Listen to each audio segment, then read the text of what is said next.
Uhum. Maravilha. Muito bem. Bom, boa noite a todos. Estamos aqui para mais um OC Terça. Eu não sei agora que episódio que a gente está, mas deve estar próximo do 150, se eu não me engano. 138. E 138, olha só. E sem errar, uma semana, acho que só a gente só para Natal, coisa e tal, assim, coisas muito específicas.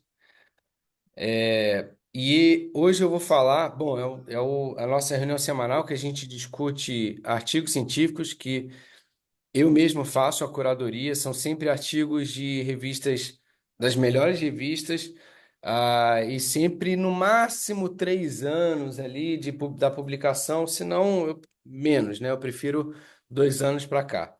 E esse é de uma revista fuderosa aí, né? O Survey, que é uma revista de revisão muito boa. E, por acaso, é do Alessandro Feu, né? Eu não sabia disso quando eu selecionei, mas quem não assistiu, o Alessandro Feu é um italiano que ele está fazendo pós-graduação não me lembro agora onde, nos Estados Unidos, cara super gente boa. Ele fez uma apresentação de um paper que ele publicou na Progress, um paper sobre anfase. Foi uma CTça bem especial, bem legal. Acho que vale a pena quem tiver interesse depois dá uma buscada aí. Foi muito bom. Ele mesmo apresentou o trabalho dele, então foi legal. E aí ele é o primeiro autor desse paper sobre stream, né? Que é um sinal que a gente vê tanto e que a gente discute tanto nos OCTs, e que eu acho que tem validade aí para a gente conversar.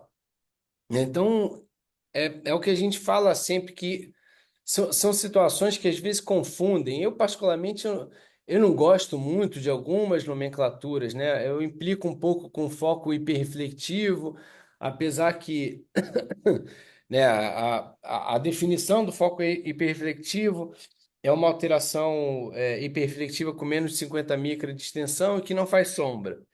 Isso, teoricamente, seria micróglia, seria uma célula, tal. Mas que eu implico um pouquinho, porque muitas vezes é difícil de diferenciar, e eu acho que são alterações que às vezes a gente acaba empacotando num tipo de alteração e que, na verdade, ela representa coisas diferentes em cada situação onde ela acontece. E eu acho que o Shrimp representa muito bem esse tipo de ocorrência, vamos dizer, né? Porque ele é o que o nome fala, é um material hiperreflectivo subretiniano. Beleza, mas isso pode ser sangue, isso pode ser fibrina, isso pode ser exudato, sei lá, qualquer outra coisa que seja hiperreflectivo subretiniano. Então, quando a gente fala stream, a gente, na verdade, não está falando de nada, né? Está falando de um achado ali, um sinal tomográfico que não representa uma doença e não representa nem sequer um diagnóstico ou prognóstico, né? Como a gente vai ver aí. Então, as principais causas que levam ao acúmulo do shrimp é neovascularização tipo 2, fibrose subretiniana, fibrina subretiniana, hemorragia, material viteliforme, exsudação sub e DMRI de forma geral, com, com drusas e pseudodrusas retinianas. E aí, daí a gente já vê a importância da multimodalidade, né? E aí a multimodalidade, obviamente, o SHREAM é um achado tomográfico, né? Então, obviamente, você precisa do ACT, mas ele sozinho, o ACT, muitas vezes não consegue determinar o que está acontecendo, né? E aí a gente precisa lançar mão, às vezes, de uma retinografia, que é muito mais simples que o ACT, mas que vai ajudar a gente a diferenciar se é sangue ou se é um material esbranquiçado, por exemplo, de uma de uma serosa que tem aquela fibrina que acumula debaixo da retina, né? Então, ou de um viteliforme que tem um acúmulo amarelado, né? Então, pela tomografia, a reflectividade acaba sendo muito parecida e você não consegue diferenciar exatamente o que é o que. E o Anjo CT também ganha muita importância, porque um dos principais, se não o principal fator relacionado à presença do Shrim é que isso nos leva a crer que existe neovascularização muitas vezes. Então, o Anjo CT pode ser o diferencial, e o exame que vai fazer a gente tratar ou não tratar eventualmente um paciente. E dentre os aspectos morfológicos que ele levou em consideração para fazer essa análise, ele levou em consideração as margens, né? Então, se as margens eram regulares ou irregulares, fuzzy, né? Que você não consegue desenhar ali a borda do shrimp, a integridade das camadas, principalmente a integridade das camadas da retina externa, padrões específicos como o padrão viteliforme ou Pitchfork Sign, que sugere neovascularização subretiniana inflamatória, se é uniforme ou se é heterogêneo o acúmulo, se é associado a fluido sub ou intrarretiniano e o que acontece depois do eventual tratamento, né? Será que ela reduz e resolve ou será que ela mantém e recorre? Então, o objetivo dessa revisão é discutir a natureza do stream, suas características na multimodalidade e o seu significado de prognóstico nas diferentes doenças retinianas, como a gente vai ver. Então, uma revisão sistemática, eles pegaram 163 artigos encontrados e depois dos critérios de exclusão, eles utilizaram 113 estudos para essa análise. Então vamos começar pelo padrão, vamos dizer, pela doença mais relevante ali que eventualmente vai cursar com algum SHREM, né? A DMRI. Então o SHREM na DMRI ele pode acontecer em conjunto com neovascularização ou não. Então, a gente sabe que a presença de drusas e pseudodrusas pode levar a um acúmulo de material viteliforme que é como se fosse um shrim, né? Que vai ter o sinal tomográfico de shrim. E muitas vezes é difícil a gente definir se aquilo ali está associado a uma neovascularização ou não. No caso da demerria neovascular, a membrana tipo 2 todas podem ter shrim, mas a membrana tipo 2 é a mais disparada, mais relacionado com a presença desse material hiperreflectivo, né? E na DMR neovascular, na que tem o neovaso, a presença de shrim ele tem correlação prognóstica. Então, se você tiver shrim, você tem aumento de risco de desenvolvimento de fibrose subretiniana e pior prognóstico visual. Não se sabe exatamente por quê. Eu também não acho que tenha a ver necessariamente com o shrim, que nem ele fala aí, né? Como se criasse uma barreira mecânica da troca do EPR com a retina externa, ou ainda uma toxicidade direta da presença daquele conteúdo ali em contato com a retina externa. Pode ser, né? Mas pode ser um viés ali de casos mais graves, ou com membrana tipo 2 que tendem a dar mais fluido intrarretiniano, também levariam a um pior prognóstico visual. Então, acho que ele está o Shrim, né, no caso do Demerri, ele está num meio campo ruim, né? E aí, quando você está no meio campo ruim, a tendência é que você acompanhe o resultado ruim de toda a situação.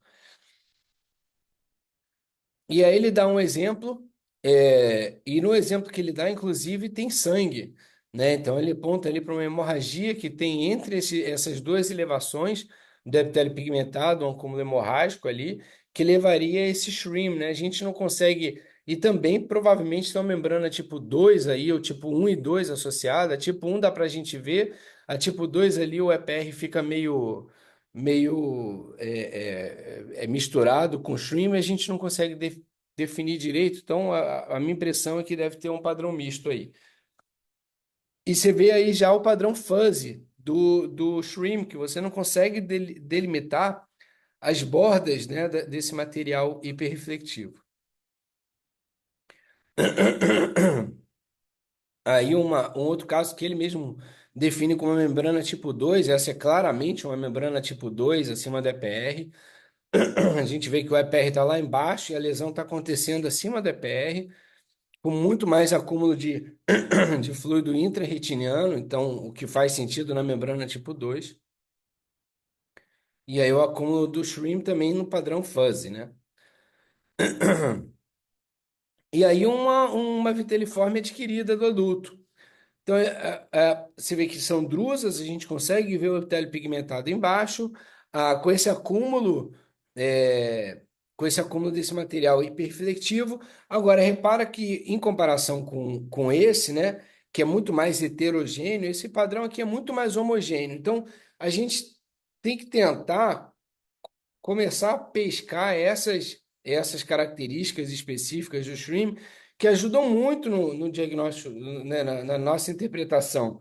Então, isso a gente acaba, depois de ver muito, acaba meio que indo no automático. Eu recebi essa semana uma paciente com a viteliforme que já tinha recebido, sei lá, 7, 8 injeções e veio para uma segunda opinião, porque ela não estava vendo resposta nenhuma e a visão dela, afinal de contas, era sempre, era 20/20, porque a retina externa dela estava preservada. Aí você bate o olho na tomografia, você já fala, putz, aí, ó, o cara tá tratando o shrim, né? Não tem, é uma característica muito drusa por baixo, entre o EPR e a retina externa, um material super homogêneo, sem fluido intra-retiniano, quer dizer, não tem nenhuma característica de que é uma lesão neovascular, né? Diferente de uma membrana tipo 2, fluido intra, material hiperreflectivo de aspecto heterogêneo, então é muito diferente, né?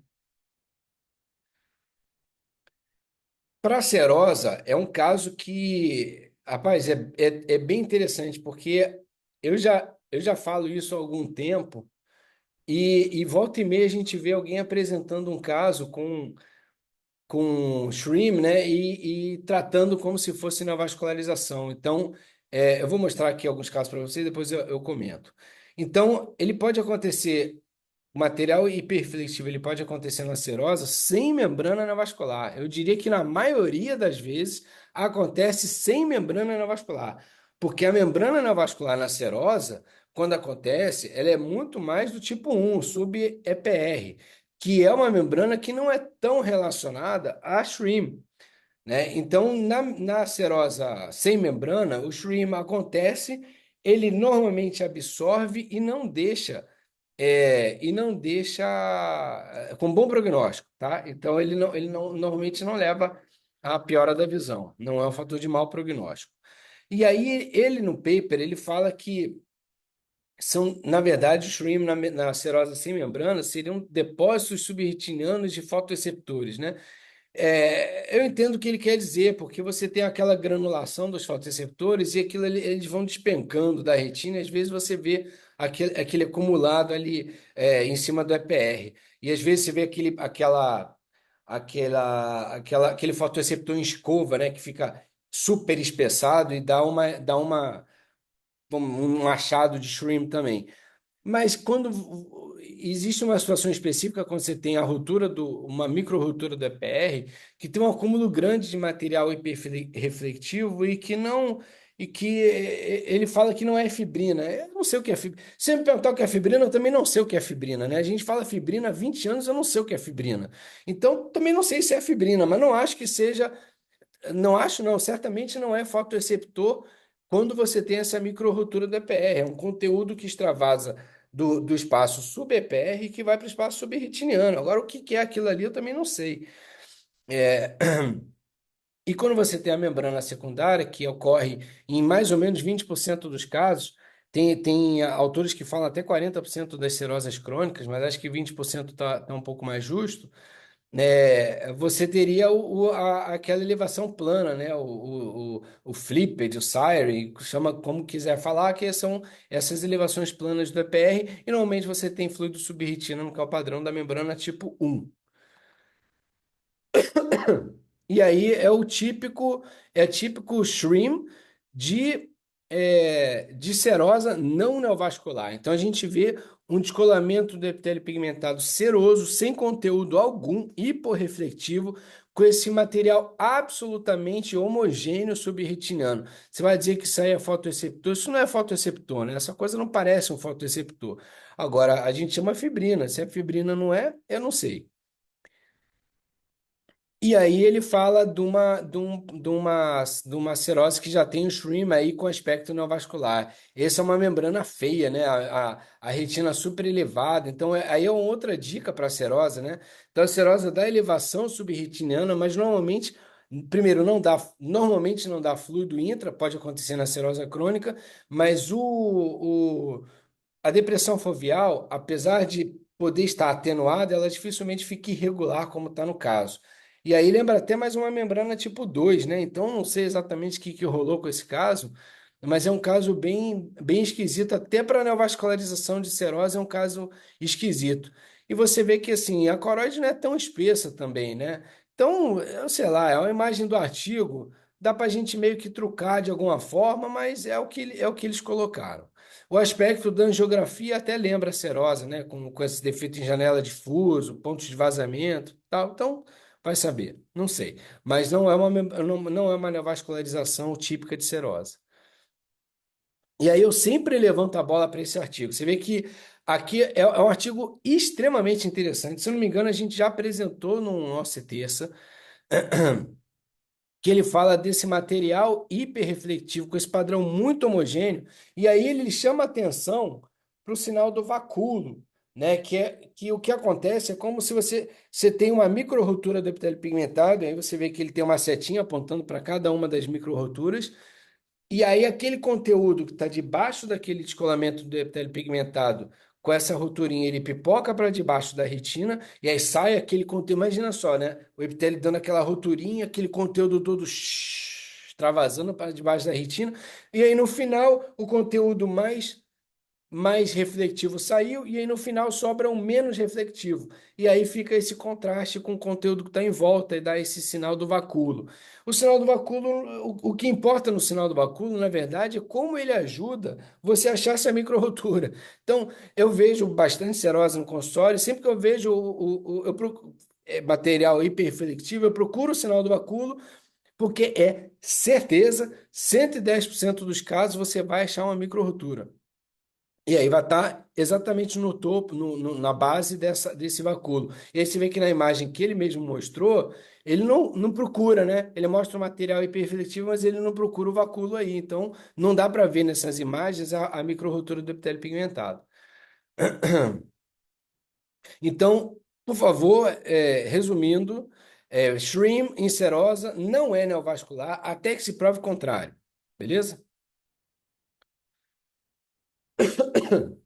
No pólipo, normalmente, o shrimp está relacionado à hemorragia, porque o pólipo é uma doença hemorrágica subretiniana, né? A característica principal uma das características principais é a hemorragia subretiniana. E aí o shrimp normalmente se refere à hemorragia subretiniana, e que tende a levar a uma fibrose. Então, no caso do pólipo, aliás, é o mesmo caso de uma DMRI que sangra para debaixo da retina.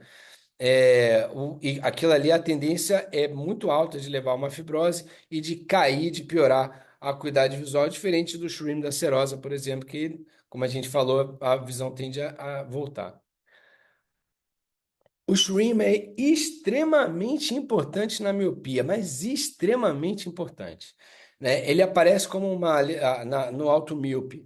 A membrana é uma membrana tipo 2, que né, como a gente falou, é a principal tipo de membrana que se relaciona com shrim. Ele normalmente não tem fluidos intra ou subretinianos, se tiver muito pouco, muito incomum. Só que o shrimp tem as bordas muito fuzzy, com alteração, com perda da visualização da retina externa. Então, a membrana do alto míope, você vai fazer o diagnóstico baseado em piora da visão, porque eles percebem muito facilmente. O aspecto do shrimp, olha aí a importância do shrimp, o aspecto do shrimp associado à perda da retina externa ou ao borramento da retina externa. Tá? Agora, quando é um stream ou, né, um material hiperreflectivo com alta reflectividade e organizado, Olha essa imagem, a primeira lá de cima. Aliás, todas, né? Todas esses exemplos aí estão todos excelentes, né? Porque você vê na coluna da esquerda a lesão ativa e na coluna da direita a lesão cicatrizada. O aspecto é absolutamente diferente. Absolutamente diferente. Ainda que não tivesse aqui, o de cima tem um fluidozinho sub, o terceiro também tem, mas olha só como o aspecto fuzzy e o aspecto organizado, olha como a gente consegue claramente ver a diferença. Aqui um outro exemplo mostrando um aspecto mais organizado nessa imagem de cima. Aqui tem o próprio o coisa do aumento aqui. Olha como ele fica com as bordas muito mais bem delimitadas do que tinha antes. E aqui um outro paper muito legal, que se eu não me engano, ou a gente já apresentou num OCT, ou já foi num Orbit Paper desse do Instagram, não me lembro mais, mas que é o aspecto da tomografia em paciente para diferenciar a membrana neovascular do automíope da hemorragia subretinana do automíope. É lógico que hoje em dia você pode fazer um GOCT uma excelente forma, como nessa imagem da direita, a gente vê um GOCT maravilhoso, com a membrana linda, mostrando ali a presença da membrana. Mas a característica, olha só, como o aspecto é muito mais fuzzy, aqui ainda tem líquido intra, mas finge que não tem. O aspecto fuzzy do shrimp, com borramento da retina externa. E na hemorragia, o aspecto é muito mais organizado, mas principalmente o que esse artigo fala é desse sinal binário. Acho que está presente em 80% das hemorragias, alguma coisa assim. Que você tem essa linha preta, essa linha escura entre a hemorragia e o EPR. Isso ajudaria no diagnóstico diferencial com a membrana vascular, porque a membrana vascular não tem essa linha preta. E não tem mesmo, né? Porque não tem por que ter a linha preta. Por que que tem a linha preta aqui? Sei lá por quê, né? Porque sangrou e formou aquela linha preta, absorveu mais aqui, não sei por quê. Mas aqui não tem, porque a lesão está no epitélio pigmentado, então não tem por que ter esse espaço ali. Nas uveites, as causas são múltiplas, lógico, ó, 500 causas de uveíte, e o que importa para a gente, de novo, é a nossa capacidade de diferenciação, principalmente com a presença de neovascularização. Por exemplo, na toxoplasmose, que a gente vê muito, você pegar uma toxoplasmose ativa, é cheio de shrimp, né? Cheio de material hiperreflectivo. Isso não necessariamente quer dizer neovascularização.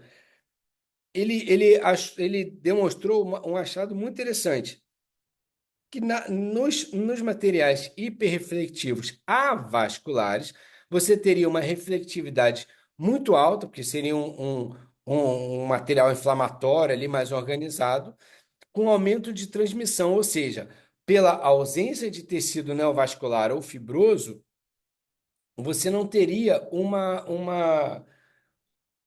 um sombreamento posterior, né? Você teria um aumento da reflectividade, porque seria um material de pouca característica de barreira, né? Já no shrimp neovascular, ele primeiro teria as bordas menos homogêneas, né? Seria uma alteração mais heterogênea, como a gente vê aí nessa imagem, com presença de fluido entre e sub e sem essas características da transmissão. Na estreangioide, essa é uma paciente minha, porque ele não bota imagem de estreangioide. Então, obviamente todos sabem, né? As estreangioides são interrupções da membrana de Bru que se irradiam partindo do disco óptico. E é muito, muito comum a neovascularização e sempre associada com shrimp. Eu não sabia que era sempre associado com shrimp, mas por acaso essa é uma paciente que eu tenho, que eu me lembrei quando eu estava fazendo a apresentação e fui lá buscar a imagem. E tem shrimp mesmo, né? E tem shrimp de bordas fuzzy, né? Com aquelas características bem neovascular, um fluido intra. Então, bem, bem típico. Eu esqueci de pegar a imagem no pós-tratamento dela, mas realmente melhorou, tá? Saiu o shrimp desapareceu. Era uma lesão extrafoveal, então a visão, ela estava parafoveal, né? Então ela não, a visão dela estava boa, mas o Shrimp realmente desapareceu depois do tratamento. E aí, lógico, um dos queridinhos do Shrimp, né, que é a lesão viteliforme, o Shrimp logicamente está presente 100%, porque afinal de contas é característica a presença né, do material aí, viteliforme. E tem um padrão diferente mesmo da degeneração macular, da miopia, de todas essas que a gente falou.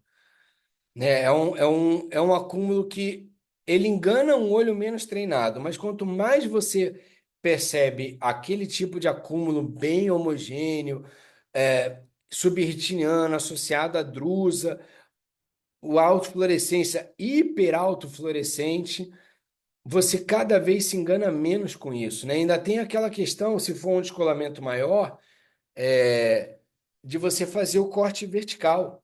Porque no corte horizontal, às vezes você vê até fluido sub, né? Sem shrink, porque se o conteúdo se acumula na parte de baixo daquele descolamento e você faz um corte horizontal, às vezes o conteúdo já não está mais lá. Então você vê o líquido, você vê descolamento seroso, como se fosse. E aí, né, bate o olho e fala, meu Deus, é uma serose, sei lá, aí o cara vai pensar. Mas quando você faz o corte vertical, você vê aquele acúmulo na parte de baixo. Então é uma situação que eu gosto muito do corte vertical. E o shrimp, visto que não é uma doença, é um sinal tomográfico, ele pode acontecer em 500 outras alterações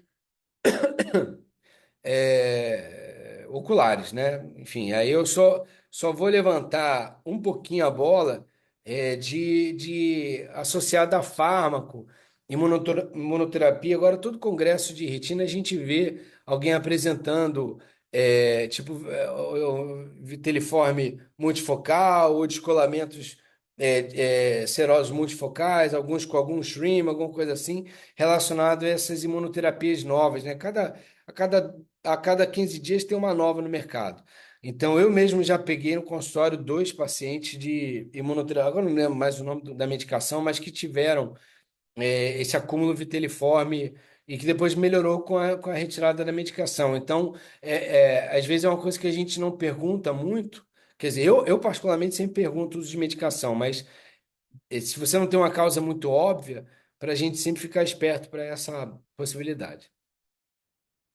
Bom, a conclusão do estudo, obviamente, é um biomarcador extremamente relevante e extremamente comum em diversas doenças da retina diferentes.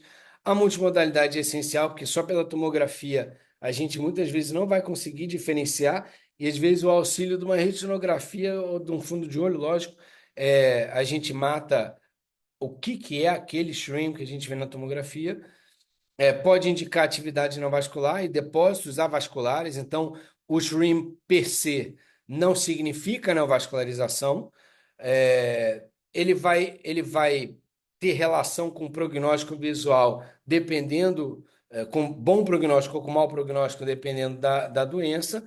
E assim como nas doenças neovasculares, a presença do SHRIM, ele pode estar relacionado ao maior risco de fibrose e atrofia macular e pior prognóstico visual. Então, a gente tem que ficar esperto nas doenças neovasculares quando o SHRIM está presente. E aí, essa é uma imagem do próprio paper, né? Ele faz aí tipo uma revisão final dos achados dele.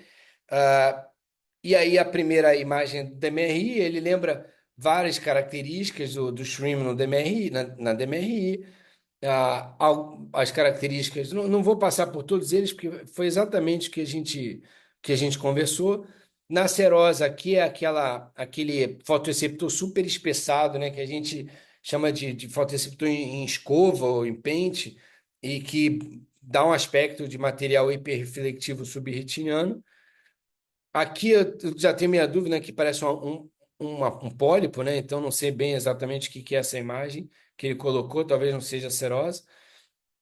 Aqui é um pólipo propriamente dito, com material hiperreflectivo. E aí você veja, né? Aqui tem esse material hiperreflectivo, não sei se é sangue, pode ser exsudação, não sei o que é isso, né? Pode ser fibrina. Então você vê que só pela tomografia a gente não consegue muitas vezes definir.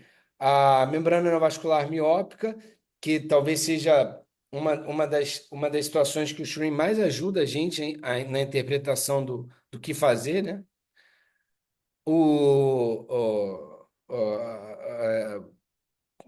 Nas uveites, que você tem o pitchfork sign, que é o sinal do garfo, que é bem característico, né? Aquela coisa que você vê uma vez, bateu o olho, você não esquece mais. O acúmulo viteliforme subretinana, que é um acúmulo pequenininho, né? Dois pequenininhos, mas que infelizmente ainda confundem muito. Tenho certeza que nesta noite a gente tem algumas milhares de pessoas indo para suas casas e tomando um banho e jantando que estão tomando injeção intraocular com viteliforme, né? Algumas milhares, chutaria em torno aí de 10 mil pessoas sofrendo injeções desnecessariamente por viteliforme no Brasil. Estrias angioides, como a gente viu, e eu nem falei de distrofia de Beck, que, enfim, é doença rara que importa menos para a gente. Crianças, tenho dito. Muito bom, doutor Luiz. Excelente esse artigo, né? Eu achei excelente o artigo, excelente, tá? Acho que vale a leitura. Quem quiser ler o artigo, é só me mandar um zap, eu mando depois.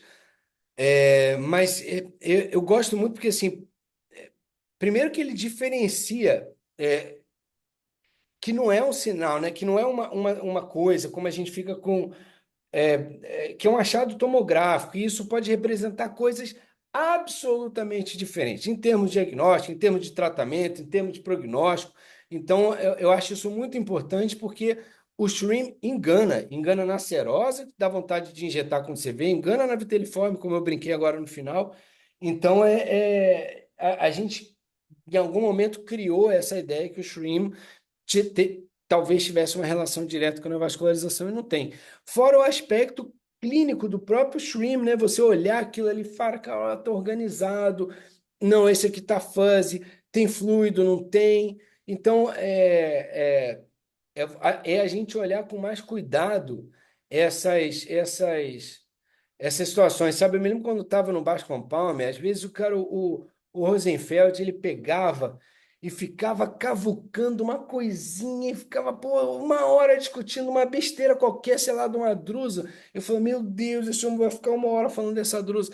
E no final, é assim que a gente vai criando essas percepções e que em algum momento você vai bater o olho na tomografia e vai falar, cara, isso aqui é uma viteliforme, né? Não tem neovaso aqui. Ou então isso aqui vai ter uma microrotura da PR. Ou então aqui, esse é um alto mil porque eu tenho que injetar. Então, se você não começar, se a gente não começar, né, a atentar para essas pequenas coisas, a gente vai tratar errado os pacientes. E eu acho que esse artigo levanta exatamente essas bolas. É isso aí, eu concordo.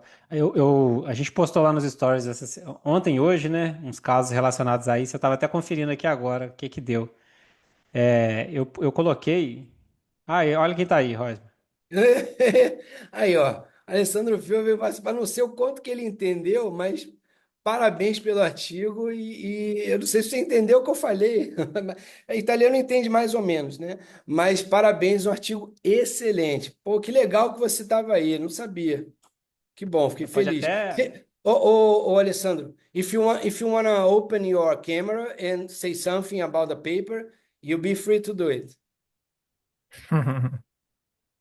I'm not Respondeu sure aqui if que you ele entendeu. understood my point of view of the paper, but you are welcome to open your camera and say whatever you want.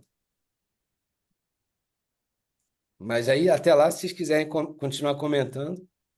Legal. Ô, Roisman, eu queria que você conseguisse pontuar três características, porque, é, como você apresentou super Grátis, bem aí, o Alessandro. Free às vezes está relacionado com uma situação neovascular ou não, e eu acho que essa é a grande importância, a diferenciação, né? Você tem três ou duas ou três características que você listaria para chamar a atenção de que aquilo é neovascular, meio que no geral, pensando não só numa doença específica, mas, por exemplo, o padrão fuzzy é um deles, né? Pô, esse aí é o 01, né? 01 é o Aham. padrão fuzzy, porque, por exemplo, no míope você não vai. você não vai ter o padrão fuzzy quando e não tem fluido quase, né? É incomum ter fluido intra e sub. Então, o padrão fuzzy para mim é top um. Alteração da retina externa associada, ótima ponto também.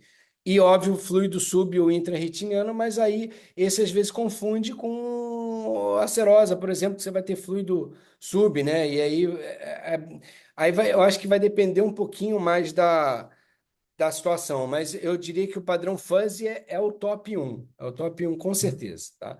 E é lógico, você vai ver o conjunto da obra, a integridade do epitélio pigmentado, se tem drusa, né?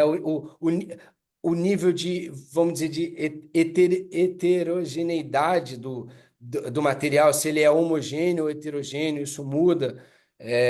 Então é o conjunto da obra, mas acho que a gente tocou em vários pontos que servem para levantar a bola. E eu colocaria o fuzzy como primeira opção. A Cíntia está perguntando se só.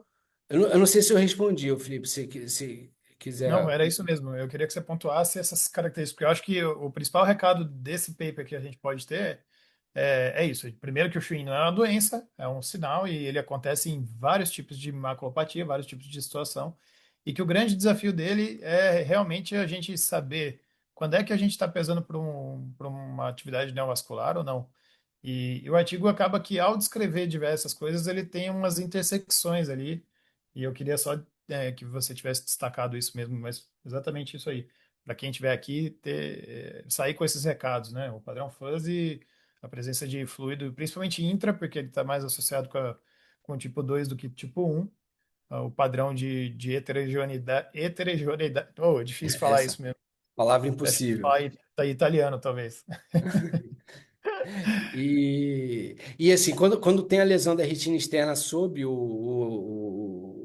o shrimp também é uma. Também. A Cíntia está perguntando se. Eu estou imaginando que ela quer saber em relação à DMRI, Cíntia. Eu não sei se é isso mesmo. Se não for, você manda aí o errado, tá? Então, se o shrimp sem fluido no OCT e sem sinal de atividade no fundo de olho, se já trata. Eu vou te dizer que o stream, ele é acúmulo é o padrão fuzzy, ok. Se, o padrão fuzzy, ele, como a gente conversou, ele leva nessa direção, mas um stream em DMRI é extremamente comum por acúmulo de material viteliforme, tá? E engana, muitas vezes engana demais até o olho treinado, tá? Então, se você tem dúvida, eu sugiro duas ações.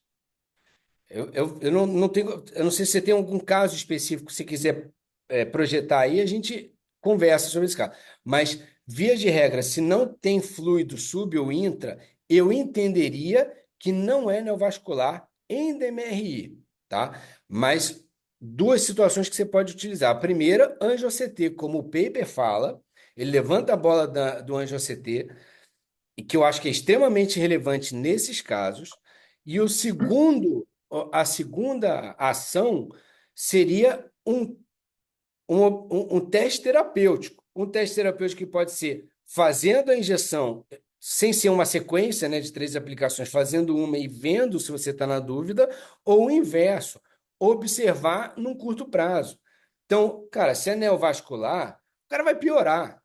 Então você pode não tratar e mandar voltar em 15 dias, 30 dias, um mês e meio e ver se você tem mais certeza que não tem neovaso, eu não trataria um olho que eu acho que não tem neovaso.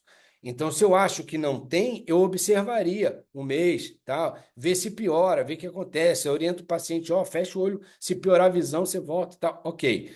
Se você entende que é neovascular, trata e vê depois de um mês, né? Não faz o ciclo e vê se teve alguma resposta.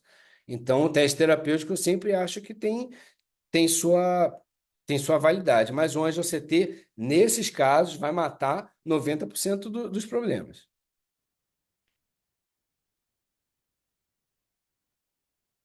Boa. Mas, ô Rosman, se tiver a membrana neovascular Igual aqui, você viu que eu postei um caso ontem, né? Não sei se você reparou lá, aquele caso. Eu vi, mas não lembro da imagem. Eu posso checar aqui. Mas eu Puxa vi que era aí. uma membrana. Tinha uma membrana. Aí o que que é a Pois é. questão? Era uma paciente com Shrim. No Aham. corte que eu postei, eu posso. Se bem que eu não consigo postar aqui, colocar aqui agora. Vou ver se eu Eu consigo tô vendo puxar ela aqui. aqui. Eu tô vendo aqui, ó. Olha só. Não, mas é porque essa foto aí já tem a. Eu coloquei uma hora que tá com fluido sub, né? Aí o fluido sub mata. Mata o diagnóstico, né? Tá confuso. Mas aqui, você quer dizer, né? É isso? Não tá dando pra ver. Tá Ah, desfocado. não dá para ver, tá desfocado. É, veja como stream. Aí você vai me ajuda, Zé. Vê hoje com essa OCT. Veja como stream realmente gera dúvida sobre a atividade. É, porque tem um streamzinho ali, né? Não é isso? É, É isso aí. Tem uma, só que é um stream. Bora ver se você consegue essa imagem. Porque tá é aqui, eu uma vou pegar imagem aqui. legal, porque é um stream. Depois ele fica mais fuzzy, né? Mas na imagem que eu estou vendo aqui, ele está mais organizado um pouco. Mas ainda assim gera dúvida. Ainda assim gera dúvida. Mas quando você compara com a lesão fuzzy, né, do mesmo paciente, você vê que é diferente, como está organizado e como está fuzzy, né? Então ajuda, é um padrão bem diferente. Não sei se você consegue colocar rápido aí, senão. Consigo, tá na mão aqui já, tô colocando agora. Olha só, esse caso aqui ele é interessante, porque é uma paciente que tinha neovascularização ativa, sim, com certeza. E aí, o que que eu acho que é legal a gente discutir nele aqui, né? Aqui, quer ver, ó. Eles têm até Aqui, ó, hemorragia. a primeira imagem que eu coloquei foi essa daqui, né?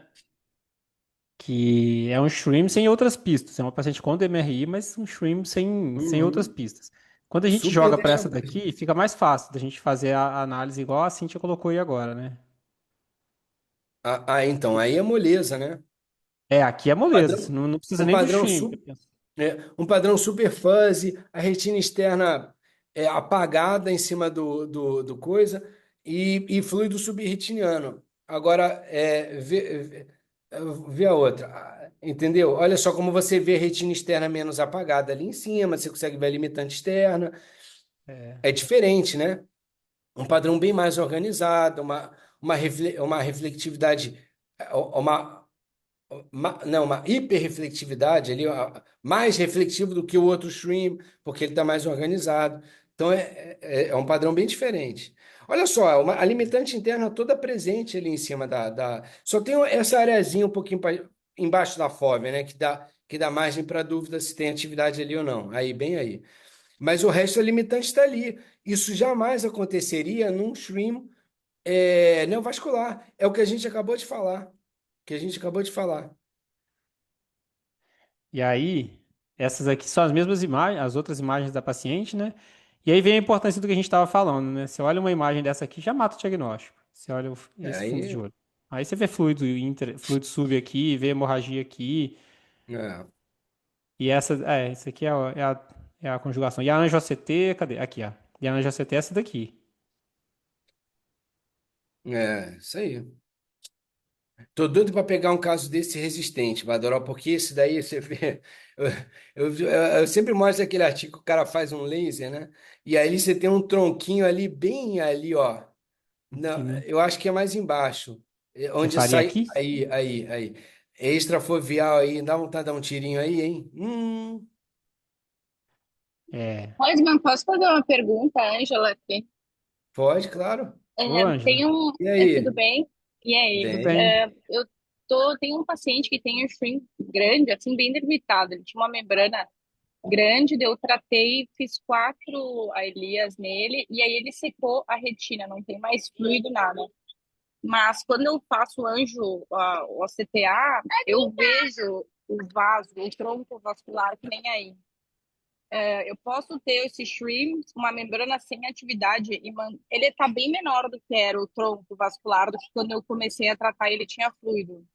Mas ele ainda está lá, mas sem Não, fluido. É possível ter isso? Assim, eu vejo a membrana no anjo-CT, mas excelente ele não pergunta. tem fluido? Excelente pergunta, Isso é o Angela, que eu porque achei.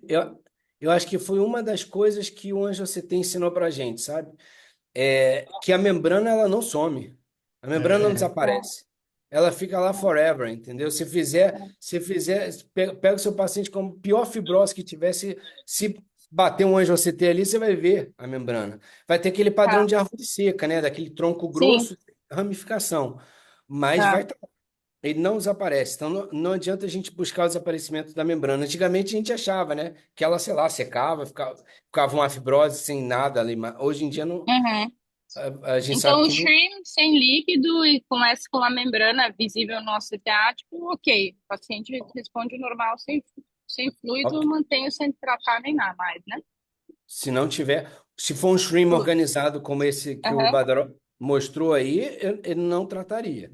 Não tá, trataria, sem dúvida. tá bom. É, Obrigada. essa situação que a Cíntia perguntou sobre o Shrink sem fluido, a gente vê muito tratando, né? Então, tinha lá o fluido, você Então, é tratou, por isso que eu pegou só. perguntei, porque é uma dúvida. Tu vê aquela maçaroca subretiniana, tu pensa, "Ixi, será que é uma membrana?" Aí vê a membrana neovascular no CTA, aí fica aquelas, né? Tipo, mas acho que o fluido é o melhor parâmetro, né? E Então, a retinografia, enfim. esses pacientes, quando você fez o Treat and Extend direitinho, né? Fez a dose de Uhum, carga, começou a estender, ele mantém visão muito boa às vezes. uhum. E uma injeção a cada 12 ou às vezes até 16 semanas. Mas é o que o Roisman falou, se fizer o exame ali, vai mudar o padrão do complexo Tá. vascular ali embaixo, mas não vai desaparecer completamente. E o fato de ter Shrin ali ainda não significa necessariamente de que aquilo está, na verdade, está em atividade, mas você está tratando a cada 3 ou a cada 4 meses, dependendo do caso, mantendo o controle da doença e mantendo a qualidade visual. Eu acho que esse que é o grande. Obrigada. Ô, Ângela, Obrigada. eu vou mostrar o segmento dessa paciente aqui, você vai ver se não é essa história exatamente que você está falando aqui.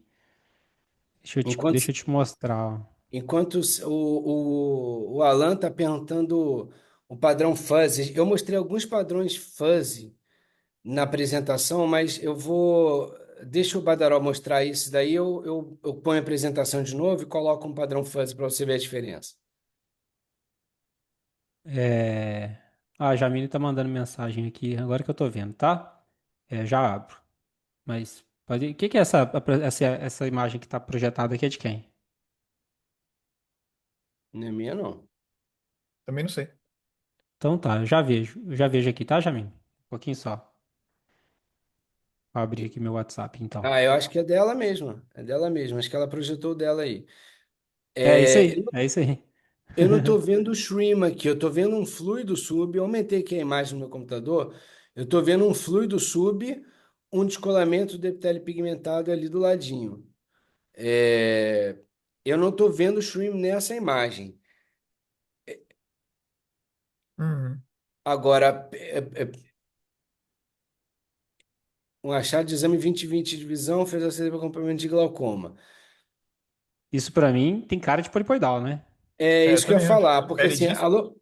a localização peripapilar é incomum É. para degeneração macular, né? E o Então, pad aqui, né? E eu... tem um pad, eu acho que vale a pena fazer, né, um escaneamento aí nessa área de fluido sub, passar um scan ali grande para você checar todos os cortes, né? Porque eu concordo com o Badaró, pela localização, fluido sub, eu acho que polipoidal é uma excelente hipótese para uma mulher de 70 anos aí. É, Eu eu tenho um vou, paciente que chegou para mim ontem, exatamente esse quadro aí, que colocou uma trifocal no olho. Exatamente essa história. Você vê a importância de uma OCT pré-operatória de uma catarata, né? deixa eu compartilhar o meu de novo, só para mostrar para o Alan. Pode ir. Como é que descompartilha esse aqui, para eu compartilhar o meu? Acho que só colocar o seu ele vai aparecer, não vai? Aham. Vocês estão vendo? Ainda não. Estão Aí. vendo agora? Aham. Só coloca o play ali para ficar maior, né? Aqui, ô, Alan. Olha a diferença nesse caso, que está muito bom, de um padrão fuzzy para um padrão organizado, né? São duas coisas diferentes. Então, eu acho que essa imagem resume bem o que é padrão fuzzy e o que é padrão organizado. Olha a retina externa apagada na imagem da esquerda e olha a limitante externa ali, ó, presente na imagem da direita. né? E o padrão super homogêneo, organizado à direita, e um padrão heterogêneo. Eu não sei a tradução de fuzzy, o que é borrado, eu acho, né? Acho que seria É, borrado, coisa assim. é uma difuso, né? Uma coisa É meio difuso, borda mal nublada. delimitada, seria alguma coisa É. nesse sentido. É isso. Acho que foi excelente a discussão aí. O artigo realmente é muito bom. Não sei se o Alessandro está aí ainda. Parabéns de novo. Artigo, gostei muito de ler e de apresentar esse artigo. Acho que a turma gostou também. É isso. Ô, Felipe, a gente tem alguma coisa aqui na sequência hoje? Ou... Temos uma discussão cirúrgica. Vou compartilhar a tela também Bora. aqui para a gente colocar. Semana que vem, pessoal, tem. Rapidinho, Felipe, deixa eu fazer um convite aqui importante. Semana que vem a gente vai ter uma discussão que vai ser com a Heloísa Nascimento, Denise de Freitas e a gente, né? Que a gente vai falar sobre herpes zoster, vacinação, quando que vale a pena vacinar, como é que funciona isso tudo. É um assunto super quente, super atual. Vale muito a pena vocês assistirem, tá? Terça-feira, às 19h30. Outro recado ontem para quem é aluno do Faco Skills, do programa de treinamento Faco Skills, que é meu e da Raquel aí no Orbit. Ontem a gente lançou aulas do módulo 2 falando sobre Rex descontrolada, quais são as manobras que a gente faz para de repente salvar uma Rex que está saindo do controle. Tudo bem, super bem apresentado pela Raquel. E também falou de diálise isonular, e é legal porque ela fala de qual material que você tem que ter, como é que você classifica a diálise isonular para saber se você vai usar um anel de tensão capsular, ou aquele caso que já está muito deslocado, você vai precisar realmente de uma vitrectomia, de uma fixação de uma lente. Então, é muito legal isso, né? A gente vê em congressos de catarata essas discussões, às vezes o pessoal exagerando e colocando um anel e tentando fixar o saco capsular quando o melhor a fazer é uma lensectomia. Mas o Faco Skills é um programa que serve para todo mundo, né? Para o especialista em retina que opera catarata, para o glaucomatólogo que opera catarata, para o cirurgião de segmento anterior.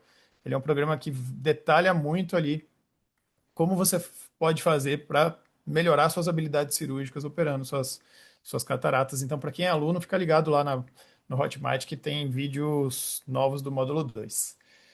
E vamos para o nosso programa quinzenal aqui do Orbit, o Orbit Tips, que é a nossa discussão cirúrgica. A gente sempre pega um vídeo ou um caso clínico curto e discute aqui com calma, com alguns detalhes, sem aquela correria do congresso de apresentar em 2 minutos e discutir em 3 minutos. E normalmente a gente pega casos mesmo do dia a dia aqui, né, para que gere discussão. Esse vídeo é um vídeo meu, é uma complicação de cirurgia de catarata minha, deslocou um pouquinho, realmente, né? Aí eu não precisei nem. Não tem aquela do especialista em catarata que fala, ó, caiu só um pouquinho do núcleo, e quando você vai ver, tem 3/4 de um núcleo duro lá na. E uma coisa que eu, infelizmente, não faço de rotina é gravar todas as minhas cirurgias de catarata. Eu acho que para quem gosta de cirurgia, isso é um hábito que a gente devia ter, né? Como eu discuto muito mais cirurgias de retina do que de catarata, às vezes quando eu só vou operar catarata, eu não gravo. E aí é muito ruim porque você não tem a foto ou o vídeo, né, do momento da complicação. Porque identificar quais são os sinais precoces de uma ruptura de cápsula posterior e quais são aquelas medidas iniciais que você deve tomar para evitar que tenha mais prolapso do vítreo ou que tenha uma tração na base vítrea é o essencial, né? E para a gente que está aqui, que a maioria é especialista em retina, você ter um centro cirúrgico que você consiga converter uma complicação numa vitrectomia no mesmo tempo cirúrgico é uma coisa que faz muita diferença para o paciente, né? Os pacientes, às vezes, você resolve o problema dele completamente e ele nem mesmo sente que teve uma complicação, né? Ele não é diferente de quando um especialista em catarata teve um núcleo no vítreo e aí precisou terminar a cirurgia, ficou ali com o olho inflamado uns dias, até conseguir um retinólogo para ir lá tirar o núcleo dele, trocou a lente que ele tinha pensado. Esse paciente já era uma catarata dura, já é um paciente que eu já fui preparado para a possibilidade de uma complicação e ele já, inclusive, ele tinha ido já com a lente de 3 peças de reserva e tudo mais. Então, começando aqui, é logo depois que eu percebi que um pedaço do epinúcleo, na verdade, foi na aspiração do epinúcleo, que eu vi que um pedaço deslocou para o vítreo. Ele já estava bloqueado, que era uma cirurgia mais difícil, eu não tinha feito tópica, então nem precisei converter a cirurgia. E uma coisa interessante que a gente faz nesses casos, logo que tem a noção de que a cápsula pode ter rompido, é parar de aspirar, né? Você mantém o pedal injetando fluido dentro do olho para manter o tônus. Você não tira a sua mão de repente, porque se tiver vítreo na ponteira, você vai puxar esse vítreo para fora, né? Você vai convidar ele para sair junto com o seu instrumento do olho. Com a minha mão esquerda, eu injetei viscoelástico na câmara anterior, pressurizando a câmara, e depois sim eu tirei o material e aí inspecionei para ver como é que estava. E aí, continuando a cirurgia, aqui eu já fazendo a vitrectomia atrás da cápsula. A cápsula, a Rex anterior dele estava intacta, 360, ele só teve uma rotura lá atrás, e aí a visualização ainda está ruim, então a gente entra via paz plana e vai com muito cuidado fazendo a vitrectomia anterior, tentando separar o vítreo que está lá no fundo com o vítreo que está aqui na câmara anterior. Ele não tinha muito vítreo na câmara anterior. E eu estou fazendo uma paracentese, porque nesses casos, um erro muito comum é usar a incisão principal. Então, se você está usando a incisão principal, que é maior, você está convidando, mesmo se você tiver com vitreófago na sua mão, ou vitreófago anterior ou posterior mesmo, você vai estar convidando o vítreo a sair para aquela incisão, por causa do fluido, né? Deprimindo um pouquinho a incisão, a tendência é o líquido sair por aquela incisão. Então, você vê que eu fiz uma paracentese ali, nasal, e eu estou com a infusão via paz plana, removendo o material todo da câmara anterior, usando duas paracenteses nesse momento aí. Acho que esse é um recado importante. E aí, depois que eu tirei o vítreo todo, não tinha mais vítreo e aquele material ainda estava ali, aí sim eu posso entrar de novo com a caneta do Faco. Não tem mais vítreo para eu tracionar ali na câmara anterior e termino. E aí tinha caído só isso aí. Outro recado, né? Se o núcleo é muito denso, muito duro, às vezes é difícil você usar faca ou fragmentador. Então, você fica um tempão lá tentando cortar, tentando comer com o facofrag e ele vai quebrando em vários pedacinhos, fica difícil de você aspirar. Existem duas formas de abordar nesse caso, né? Ou você usa o facofragmentador, quando você acha que o núcleo vai ser aspirado com ele mais fácil, ou você levita um núcleo mais denso para cima com o perfluor e tira ele com a caneta do faco mesmo. Nesse caso, como era só epinúcleo, você vai ver que eu consigo remover tranquilamente ali. Primeiro eu estou fazendo manobra para descolar a hialoide posterior. Depois ele vem facilmente ali com o próprio vitreófago mesmo, 25 gauge, não precisa de muita coisa aqui para remoção. Eu falei do descolamento da hialoide posterior, essa é outra coisa interessante. Quando tem um núcleo mergulhado para o vítreo, a manobra de descolamento da hialoide é mais difícil. Não sei se vocês já perceberam isso, Roisman ou Badaró, mas uma coisa que eu às vezes faço a manobra quando tem um núcleo lá, aí eu falo, bom, parece que está descolado. Daí você tira o núcleo, faz a base, tira o núcleo. Depois, quando você volta ali, ou usando triancinolona, ou fazendo a manobra de novo, você consegue descolar uma hialoide que ainda estava lá. E eu não sei se vocês têm essa percepção, mas para mim é bem claro que uma lente no vítreo ou um núcleo no vítreo sempre dificulta um pouco a manobra de descolamento da hialoide posterior. Ô, Felipe, eu vou te falar que, assim, se eu não tiver O Royce certeza não cento e tá dez sem som, Royce? Tô sem som? Eu tô com som. Não tô te ouvindo. Não tá? Tá ou não tá? Eu tô, pode falar. Ah, a triacinolona, eu tendo a... teve uma época que eu não parei de usar, não usava quase nunca. E aí eu voltei a usar, cara, porque não só... Não só essa situação, como você falou, como remanescente de Aloy, sabe? E a Aloy 215, que quanto mais você usa a triancinolona, mais você vê. Eu tive agora uma membrana EP que eu vi que tinha, descolei, tava com o vítreo colado, né, no começo da cirurgia, descolou o vítreo, corou com a triacinolona, cara, cora a retina inteira. Porra, eu escovei com uma soft, eu não tinha uma Tano, né? Difícil a gente ter uma Tano disponível assim, cara. É uma pena, mas não tinha. É, e e formou um PVR lá no canto. E tive Uhum. que intervir, sabe? Então é uma coisa de uma membrana EP. Então a gente tem que, eu acho que a gente tem que usar mais triamcinolona, não menos. Acho que ajuda demais, tá? Eu não diluo, não. Eu vou lá e pau no olho. Só que eu faço hoje em dia, eu uso transnolona, mas eu não uso ela em grande quantidade. Eu entro com a agulhinha e deixo gotejar umas 3 ou 4 gotinhas no disco. Espero ela depositar bem. Porque eu percebo que a nossa triamcinolona é diferente de vídeos que você vê, às vezes, em coisa de fora. Às vezes, com a grande quantidade, ela demora muito para lavar e ela cora menos. Então, essa Sim. coisa de deixá-la gotejar só um pouquinho, eu não tenho isso nesse vídeo, eu não usei. Mas eu tenho outros vídeos que mostram isso e o padrão que ela de, de observação da hialoide assim melhora na minha opinião. É Eu, legal, eu vou também não mostrar uso isso muita, hoje. não. Agora, eu É, achei interessante que você está usando a chandelier, né? Por que você está usando a chandelier nesse caso? independência mesmo, porque eu gosto de deprimir para mim mesmo. Eu não costumo operar com alguém que está indentando para mim, então eu queria ver bem a base desse paciente. Uma vez que ele teve uma rotura de cápsula, pode ter tido tração. Eu acho, mostrando aqui, eu acho que inclusive eu tenho uma área de micro-rotura superior que eu faço laser. E aí eu coloco a chandelier. Mas assim, não é mais porque eu gosto da independência que a chandelier me dá. Aí, aqui tinha uma Sim. micro rotura superior, eu E fiz deixa eu te ali perguntar, com ele. você tem o Bion ou é o Recite? É o Bion. Você sabe que eu tenho a impressão que o Recite, eu uso os dois, né? Dependendo do centro cirúrgico que eu faço aqui no Rio. Eu tenho a impressão, hoje em dia eu gosto mais do Recite. Eu acho que o Recite ele dá uma visão de, eu não sei se tem esse dado de ângulo, né? De ângulo de visão, Da mas o periferia. Recite eu consigo ver a hora serrata inteira, cara.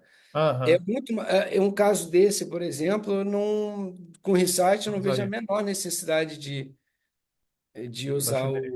o chandelier, né? Uhum. Aqui no final eu estou usando a própria aspiração sem corte, né, para remover o restinho de córtex. Dá para ver bem que a cápsula está toda ali.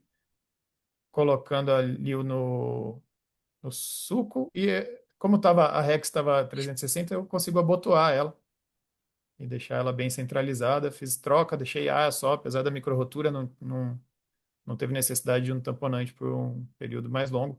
E esse caso aí foi interessante isso. O paciente ele não sente que ele teve uma complicação, né? Foi explicado tudo para ele, mas a recuperação dele foi muito tranquila, muito parecido com o que a gente faria numa cirurgia de catarata normal. A Ju está perguntando se você converteria como anestesia. Eu acho que a subtenorina está de muito bom tamanho, viu? A subtenorina fica tão boa quanto o bloqueio, se não melhor, e super fácil de fazer. Eu não vejo. É a forma que eu uso quando tem que complementar, né? Então, se o bloqueio não ficou muito bom, o paciente começa a reclamar no meio da cirurgia, é subtenoniana e normalmente vai direto ali, tranquilo, para finalizar a cirurgia, né? Sim.